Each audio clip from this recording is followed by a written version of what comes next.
Hi friends, how are you? Health బాగాలేనప్పుడు మనందరికీ ఏమన్నా కొంచెం స్పైసీగా తినాలనిపిస్తుంది కదా. కానీ హెల్త్ బాగాలేనప్పుడు బయటి ఫుడ్ తినొద్దు. అట్లాంటప్పుడు కొంచెం ఓపిక తెచ్చుకుంటే సింపుల్గా ఈ రామెన్ నూడిల్స్ చేసుకోవచ్చు.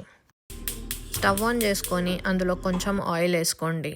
ఆయిల్ హీట్ అయినాక చిన్నగా కట్ చేసుకున్న జింజర్ గార్లిక్ పీసెస్ వేసుకొని గోల్డెన్ బ్రౌన్ అయ్యేంత వరకు ఫ్రై చేసుకోవాలి. తర్వాత ఒక spoon Thai red curry paste and ఒక స్పూన్ టొమాటో పేస్ట్ వేసుకొని మంచిగా మిక్స్ చేసుకోవాలి. ఇప్పుడు ఒక స్పూన్ వెనిగర్ అండ్ ఒక స్పూన్ సోయా సాస్ వేసి మంచిగా మిక్స్ చేసుకోవాలి.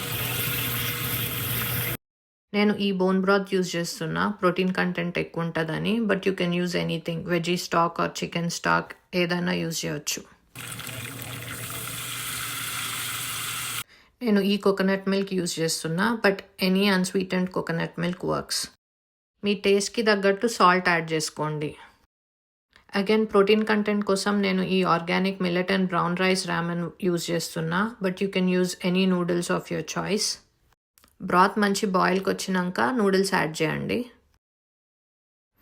ఒక 8 to 10 minutes కుక్ అయిన తర్వాత మూత తీసి చెక్ చేయండి నూడిల్స్ కుక్ అయినాయా లేవా అని చెప్పి.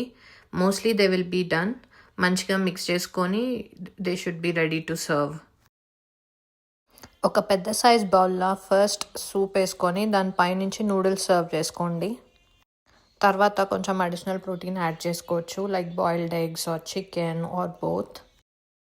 ఫైనల్గా ఎక్స్ట్రా స్పైస్ కోసం ఈ చిల్లీ క్రిస్ప్ యాడ్ చేస్తున్నాను. This is optional.